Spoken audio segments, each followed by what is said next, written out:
Bisa dibilang ini tuh HP yang di-upgrade habis-habisan guys. Sampai-sampai kelasnya tuh terasa kayak meningkat jauh banget. Apalagi kalau bukan Oppo A58. Seperti yang kalian tahu selama ini gue jarang banget bahas Oppo yang kelas entry level karena jujur-jujuran speknya itu emang kurang seksi guys. Tapi untungnya yang satu ini nggak kayak gitu, ini beda. Setelah gue baca-baca bisa gue bilang HP ini dirombak total jadi terasa lebih seru karena nggak cuma speknya doang yang di-upgrade. Bahkan desain dan fiturnya juga udah meningkat jauh ini. Dan gara-gara itu akhirnya gue tertarik untuk nyobain yang Oppo A58 ini. Kaligus gue juga mau buat video reviewnya. Kebetulan gue juga penasaran sih kira-kira kalau dipakai in real life kualitas HP ini seperti apa sebenarnya.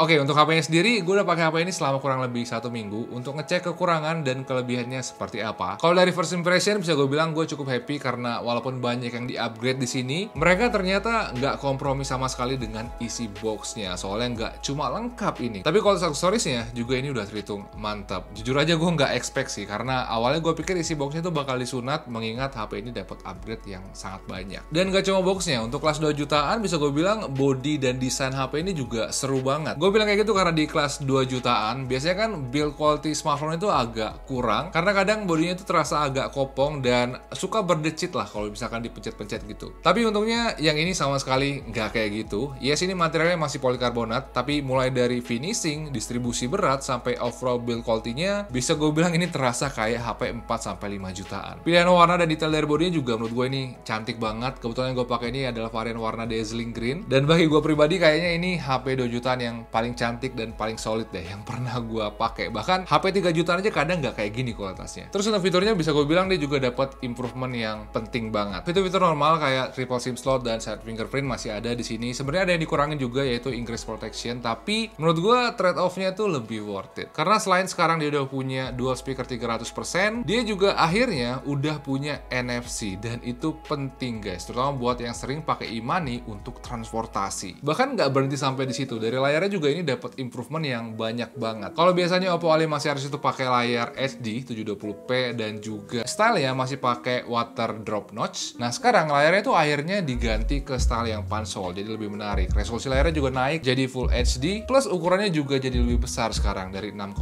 inch jadi 6,7 inch. Sebenarnya itu spek yang normal karena banyak HP-HP di harga yang sama yang punya spek yang mirip kayak HP ini. Tapi kalau dicobain, in real life ini experience-nya menurut gue beda. Soalnya pertama ini view angle-nya lebih bagus guys, jadi warnanya itu tetap oke dan nggak pudar kalau dilihat dari samping. Kecerahannya juga tinggi, bahkan kalau dia pakai di luar layarnya masih kelihatan jelas dan masih enak untuk dilihat. Terus kontras dan akurasi warnanya menurut gue ini juara sih, soalnya mungkin ini satu-satunya HP 2 jutaan kecil yang akurasi warnanya itu tinggi, bisa sampai 100% DCI-P3 dan itu seru karena beneran ngebuat warna dari layarnya kelihatan bagus banget. Terus pas gue cobain juga ini kalau suaranya mantap. Biasanya kan di HP 2 jutaan walaupun dia udah punya dual speaker, biasanya itu suaranya itu agak flat dan agak cempreng kalau di max volume-nya atau di volume tertingginya. Sedangkan ini suaranya nggak cuma kenceng, tapi suaranya juga nggak pecah di volume tertinggi dan bassnya juga terasa banget. Jadi untuk nonton-nonton dan dengerin musik bisa gue bilang ini jauh kalau dibandingkan dengan yang kemarin-kemarin. Bahkan multimedia experience-nya bisa gue bilang salah satu yang terbaik lah di kelas harga 2 jutaan kecil untuk sekarang. Terus sama kayak layar dan bodinya, sektor kameranya juga sekarang udah meningkat banget. Kalau sebelumnya mereka masih sering pakai kamera 13 megapiksel yang bisa dibilang itu udah ketinggalan tren ya. Sekarang resolusinya itu udah dinaikin jadi 50 megapiksel dan itu ngebuat kualitasnya jauh meningkat kalau dibandingkan dengan kamera yang 13 megapiksel. Nah, untuk kameranya gue banyak banget ambil foto pakai HP ini dan untuk foto jujur menurut gue harusnya ini nomor 1 sih di kelas harga 2 jutaan. Gue bilang kayak gitu karena ini akurasinya gila guys. White balance-nya pas, pencahayaannya juga sesuai dengan kondisi, HDR-nya juga mantap. Walaupun kondisinya backlight banget, objeknya masih dapat pencahayaan yang pas. Skin tone-nya juga cakep dan akurat dan 2 kali zoom-nya juga kelihatan tajam. Jujur gue nggak pernah sih lihat hasil foto sebagus ini di kelas harga 2 jutaan, serius.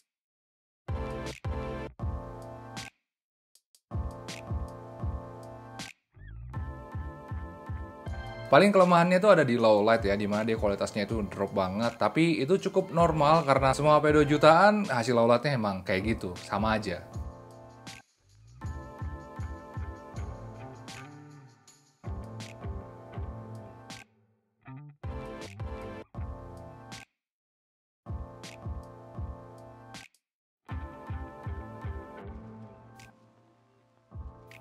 Nah, untuk videonya HP ini bisa record di 1080p 30fps guys. Ini pakai kameranya yang 50 megapiksel. Sekarang jam 8 pagi hari Minggu, lagi lihat-lihat pagi kira-kira gimana. Jadi kalian bisa cek kira-kira gimana suaranya kalau dipakai di luar, warna dan juga detail dari videonya seperti apa. Untuk stabilannya tadi gue udah cek, di sini nggak ada image stabilization. Jadi nanti kita akan coba jalan dan cek stabilannya gimana, sekaligus kita akan coba pakai Google Photo Stabilization biar nanti kita lihat gimana hasilnya kalau misalkan distabil pakai Google Photo seperti apa. Tapi sebelum kita ngetes untuk jalan, ini contoh video pakai kamera depannya. Sekarang resolusinya ini 1080p 30fps dan kalian bisa nilai gimana suaranya. Tadi gue juga udah ngecek suara dari kamera belakangnya. Menurut gue suaranya cakep, soalnya suara orang yang ngomong itu nggak tenggelam gitu sama background atau noise yang ada di samping. Jadi ini menarik banget. Jadi langsung aja kita coba kali ya kalau dipakai untuk jalan seperti apa nih kestabilannya.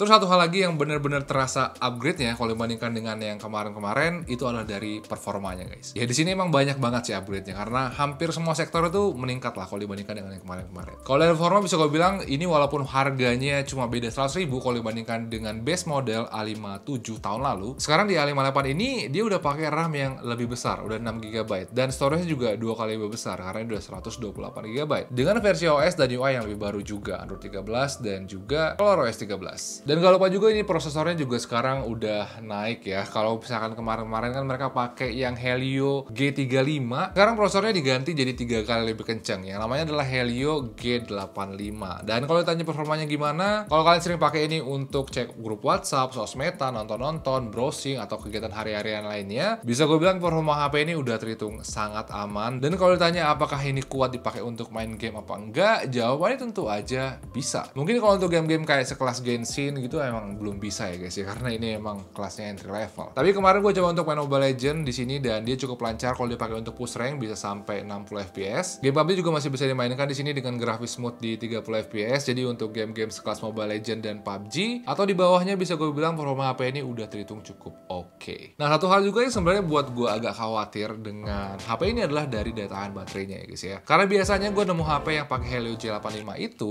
layarnya tuh diganti jadi 720p doang untuk ngirit baterai pemakaian dayanya. Sedangkan ini pas tahu ini resolusinya Full HD dan ukurannya tuh besar banget, jujur gue penasaran sih gimana daya tahan baterainya kalau dipakai selama seharian. Jadi kemarin gue coba ukur dengan pemakaian normal gue untuk nonton-nonton, sosmedan, browsing dengan pakai data doang tanpa wifi, dan ternyata daya tahan baterainya masih terhitung aman banget. Dia masih bisa bertahan selama 7 jam dalam sehari pakai dengan baterai yang juga masih tersisa banyak sekitar 14%. Dengan layar dan resolusi yang sebesar itu bisa gue bilang ini daya tahan baterainya udah terhitung awet banget. Gue yakin banget dengan pemakaian normal HP ini masih bisa bertahan selama 1 hari pakai karena gue udah cobain sendiri. Atau bahkan kalau kalian mau aktifin power saving mode-nya, kemungkinan dia bisa bertahan lebih lama lagi, mungkin sekitar 1,5 harian, dan menurut gue itu udah lumayan banget. Oh ya, untuk chargerannya ini udah include dalam boxnya ya guys ya, jadi kita nggak perlu beli lagi kayak sebelah. Dan kecepatan ngecas dari chargerannya juga terhitung mantep, dari 15% sampai full dia cuma butuh waktu sekitar 1 jam lebih sedikit. Dan untuk kelas harga 2 jutaan itu udah terhitung cepat banget karena nggak semua guys yang bisa secepat ini. Nah, paling kalau misalkan ngomongin kekurangan yang di catatan gue, yang menurut gue yang paling penting di HP ini adalah dia tuh nggak punya kamera ultra wide. Ya gue tahu sih kamera ultra wide di kelas entry level itu emang kualitasnya agak kentang ya, karena emang resolusinya cuma 8 megapiksel. Tapi jujur gue pengen banget sih Oppo masukin kamera ultra wide ke seri A5-nya. Soalnya itu bakal ngebuat kameranya jadi lebih komplit dan jadi overall package-nya jadi lebih menarik lagi. Tapi di luar dari itu overall gue cukup happy banget cobain HP ini, soalnya in real life HP ini beneran kelihatan cantik banget. Kalian harus cobain sendiri. Kualitas layar juga ini terhitung mantap, bahkan mungkin salah satu yang paling bagus di kelas harganya. Kamera performanya juga udah terhitung oke dan baterainya juga awet. Untuk harganya sekarang yang di kisaran 2,49